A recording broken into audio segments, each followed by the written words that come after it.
Shalom Aleichem. We are learning Parashat Tavo. Parashat Tavo is a parsha that many people are afraid of because it famously has the curses that Moshe Rabbeinu warns the Jewish people with if they don't follow the Torah. And in the synagogue, we think hard, who should we give this aliyah to?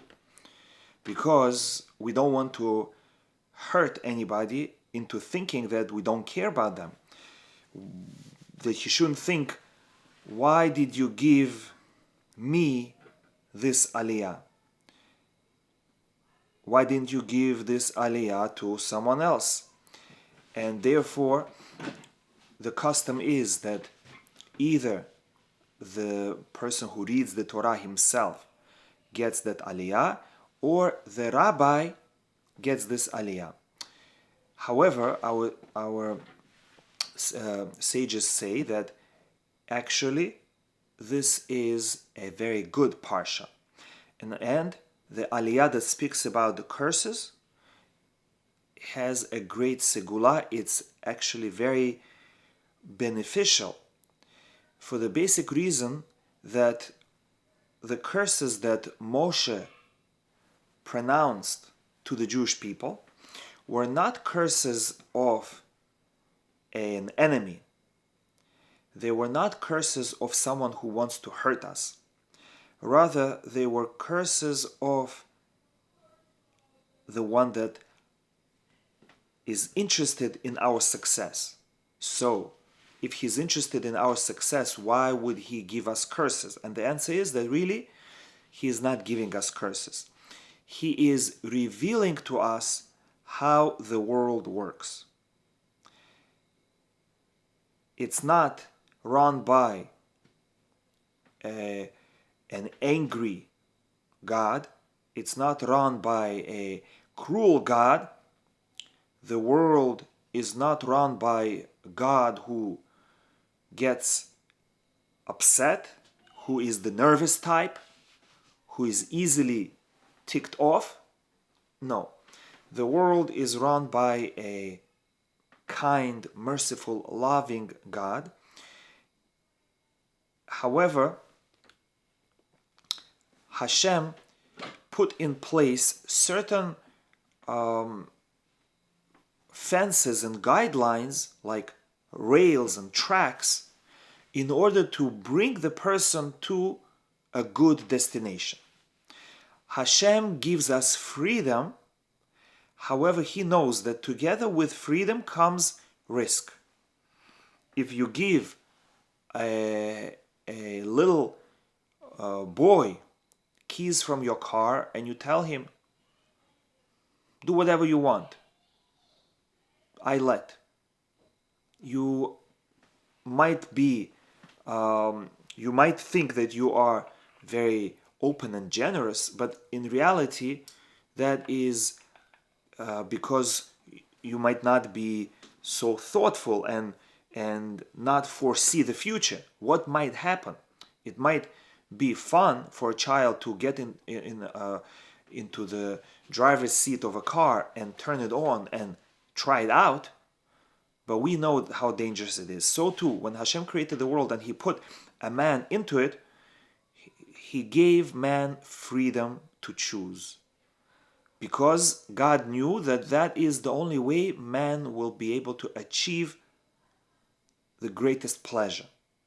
When you choose your own path, you make your own decisions and you earn your reward. That's the best. However, since Hashem loves us, he doesn't want us to go off the deep end. He doesn't want us to go off the cliff, because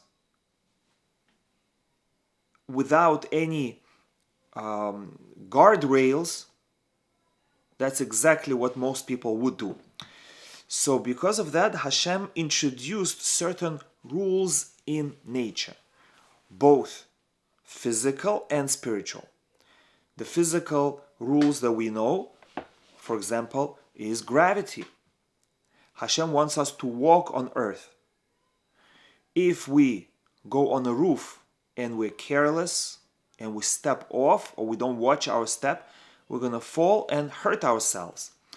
Chas v'shalom.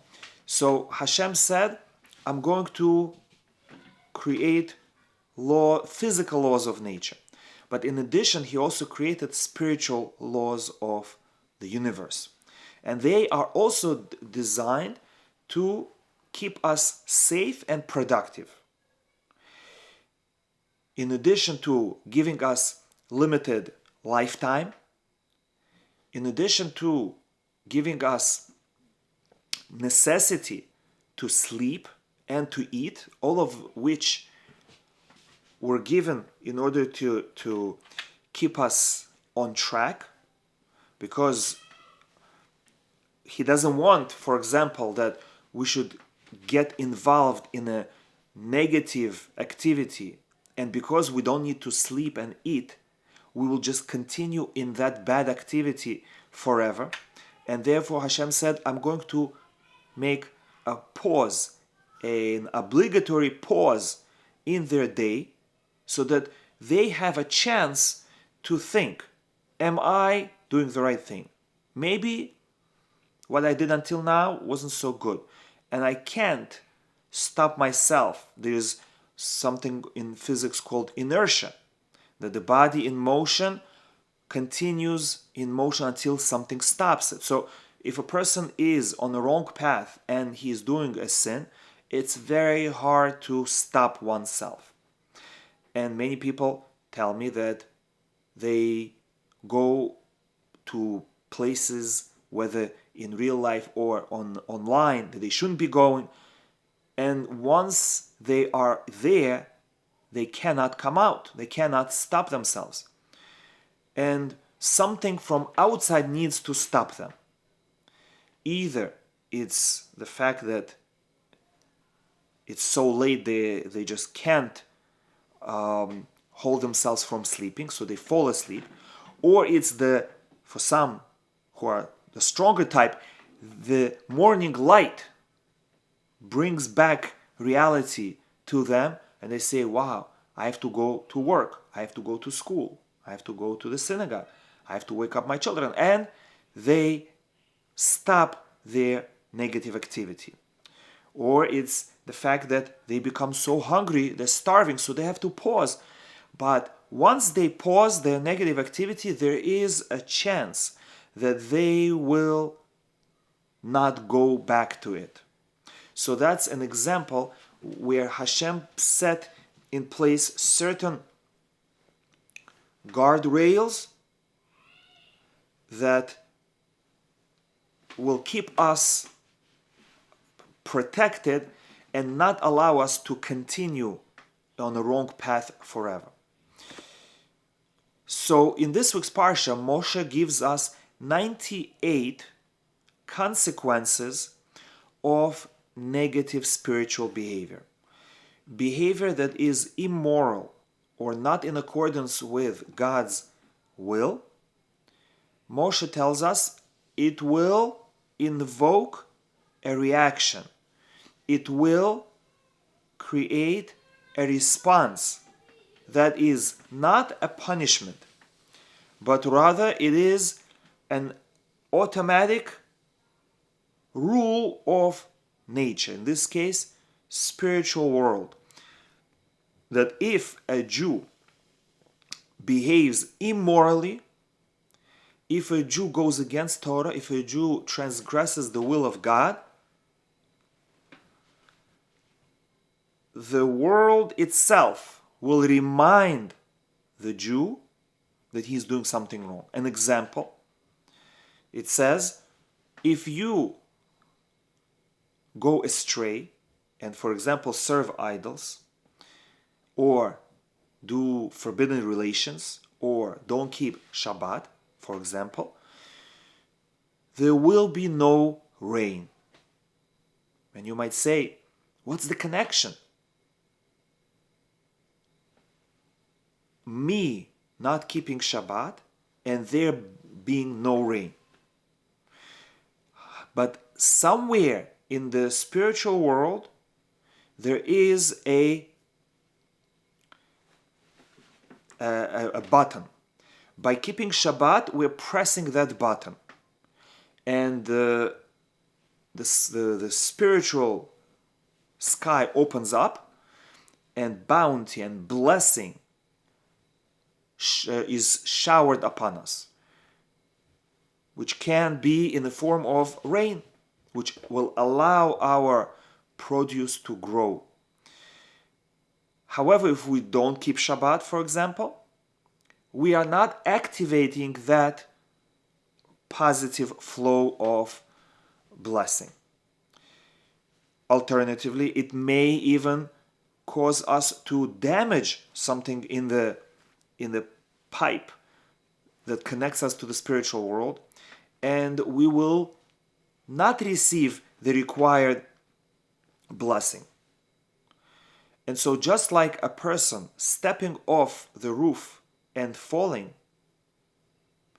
he fell not because there is a cruel and angry God, but rather because he didn't follow laws of physics, laws of nature.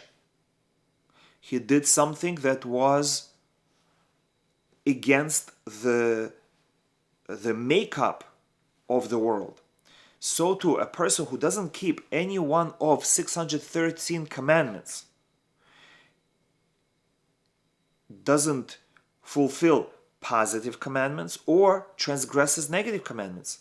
Such a person subjects himself to the rules of the way the world was set up. And Hashem doesn't even need to judge him and punish him. The world itself is set up in such a way to remind the person, hopefully, to direct his attention to his deeds, and he should realize something's not right over here. Here I am, working hard at my job, in my relationship, with my children, and it's not working. What am I doing wrong? And he should realize, must be I'm not following the Jewish way of life. Must be I'm not following the God's way of life. I'm not following the Torah. I'm not fulfilling God's desire. And he analyzes his behavior and he says, oh, I'm happy. Thank you, Hashem, for sending me a message. Why? Why is it important? Why can't I just continue on my way? Because we live here temporarily. Soon, our physical, temporary life will come to an end, and we will be transferred into the eternal world of deriving pleasure from our accomplishments. And therefore, we are interested that we should accomplish as much as possible in this world. If we do, we will benefit in the future. If we slack off and we don't, we will regret in the future. So Hashem says, I set up the world in such a way that doing a wrong thing will cause you a little bit of pain in this world, to protect you from a lot of pain in the next world. Now we're coming to the answer. Why our sages say that this Parsha, this Torah portion, is actually very good, and the person should strive to receive the Aliyah that has all the curses. And that is because these curses are the key to the next world. These curses are our guardrails that help us to achieve success in this world and to be able to enter a beautiful next world. Someone who says, I don't want the curses. It's like a person who says, why does it hurt when I touch something sharp? I press a nail and it hurts. I wish it didn't hurt. Such a person is actually wishing for self-destruction. If he presses a nail and it doesn't hurt, the nail will poke his skin. Or even worse, go from one end of his hand and enter the other. Like the case with a lady who didn't have a sensation in her skin. And so she once was standing by a stove and cooking a dinner, and she didn't notice that she was leaning with her hand on a stove, and one of the burners was on. And she didn't pay attention. Someone left the burner on. She placed her hand there, and her hand started burning. And she didn't feel anything. And the hand stayed there until she smelled burning flesh. And she thought to herself, somebody is making barbecue outside. And when the smell continued, thankfully her nose was working. She looked around and she realized that her hand is on fire. And therefore, painful sensations are actually designed by God to protect us and to make us more successful, so that we know what is dangerous and what is good. So just like going to a dentist and subjecting yourself to painful drilling or painful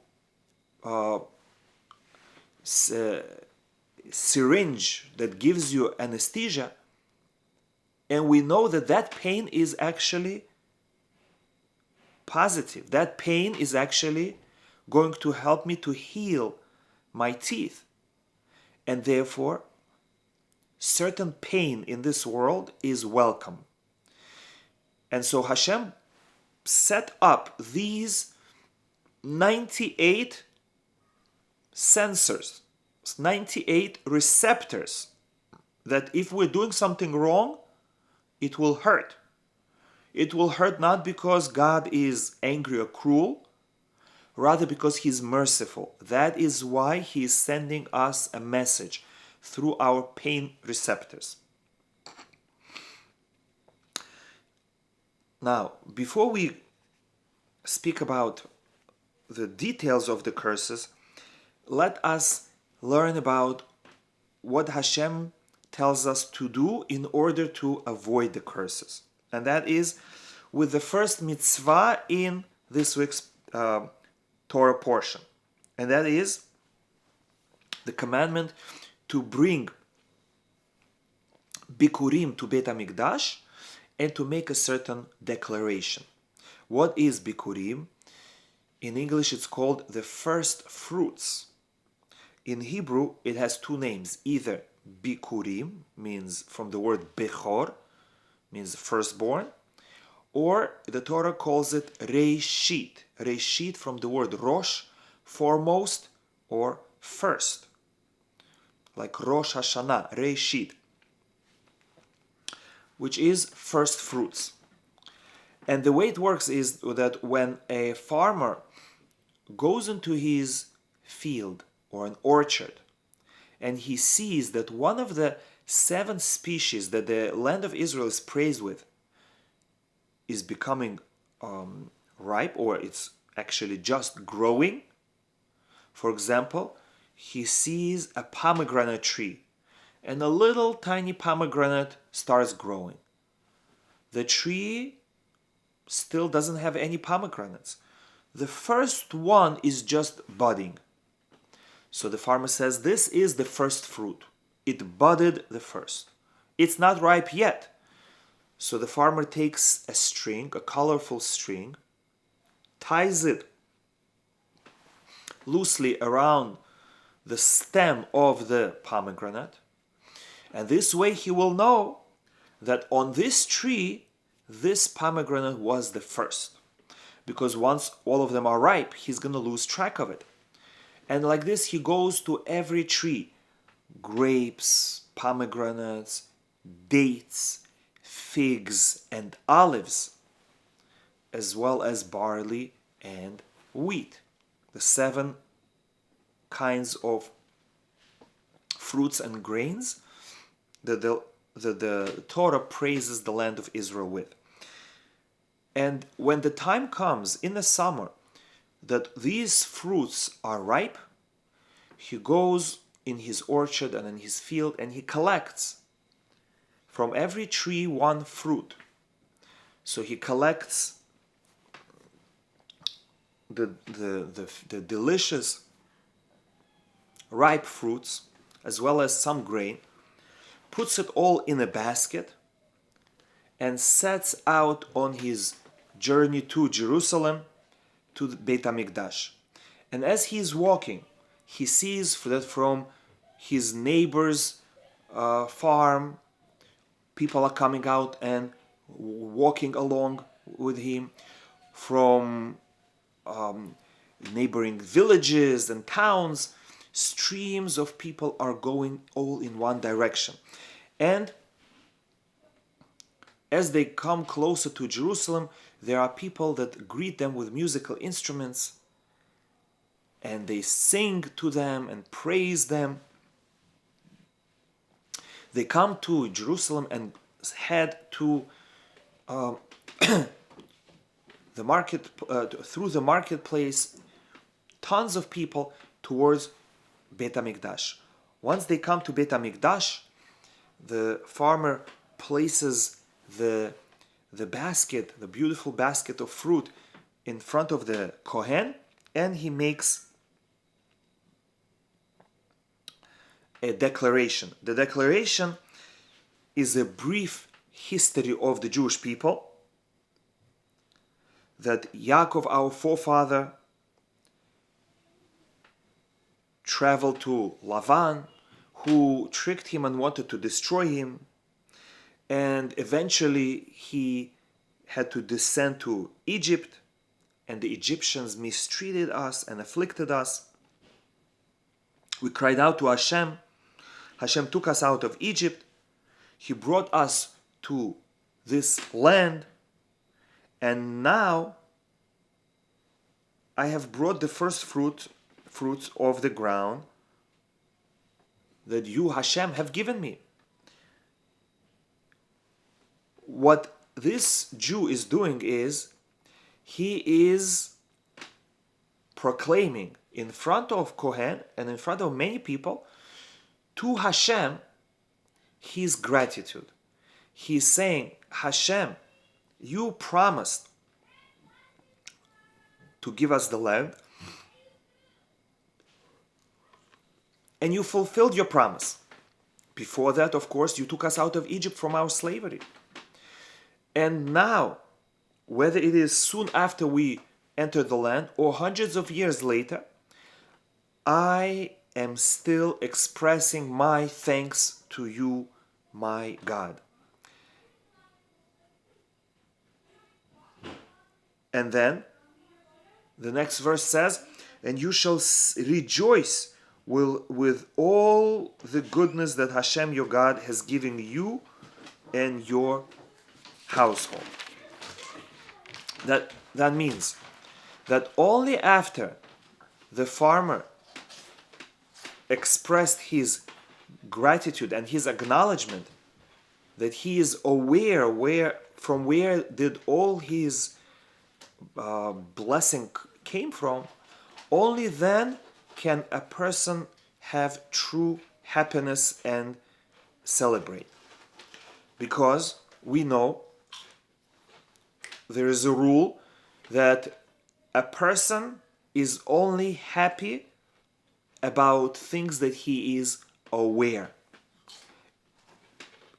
If you don't know what you possess, if you don't know what you have, you're not going to be happy about it.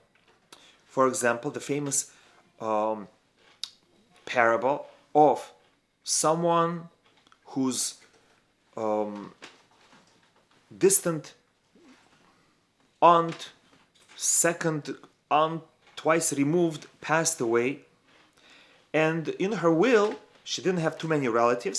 She chose you as the recipient of her inheritance. And they tracked you down and they found where your bank is, and they, without informing you, deposited all her millions into your account. But they didn't tell you. And so, for the rest of your life, you live the way you used to live before. You work hard, you try to make ends meet, you keep your checkbook, you don't look at the statements because you trust your checkbook, and you say, I must have this much money because I know I deposited so much and I spent so much. And for the rest of your life, you use your hard-earned money without knowing that riches are available to you. And so such a person, we look at him and we say, he could have been so much happier. He could have bought his dream house decades before he actually has ability to. He could have opened a business. He could have gone on vacation. He could have bought his wife the necklace that she wished for. And he didn't. Why? Because he didn't know what he possesses. So the rule is, something that you're not aware of, you cannot enjoy. You cannot be happy about. And therefore, the Torah tells us, you can only be happy in your life when you come in front of God and you recall your history, your own history, all the difficult times, and how Hashem saved you, and how you had dreams and you wished for certain achievements, and Hashem allowed you and you got them. Because you see where you came from, all the trouble that you used to have, and Hashem took you out of those troubles. That itself makes you happy.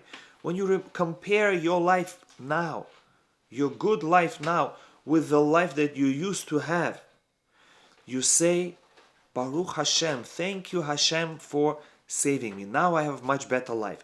That's half of the story. The second half of the story is, you look at Hashem and you say, Hashem, thank you for this, and thank you for that, and thank you for this.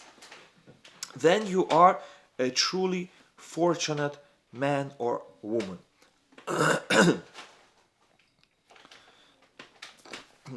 Now, when we look at the curses,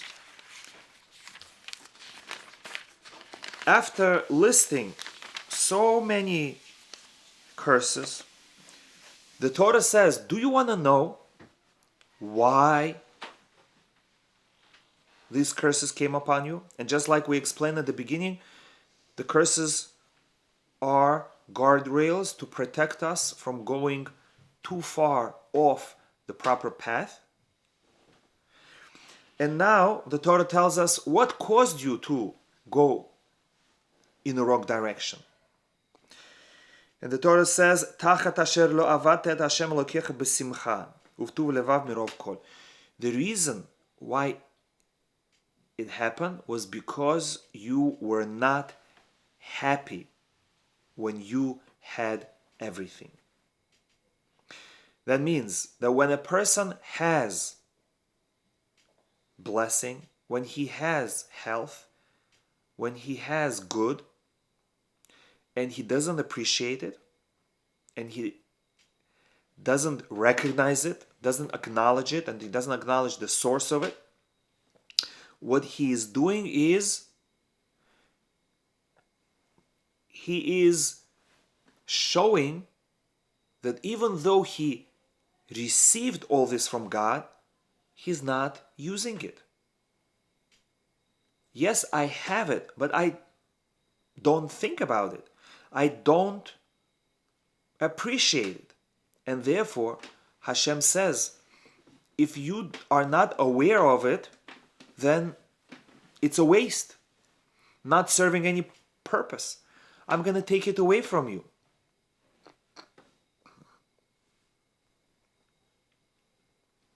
So a common thing is that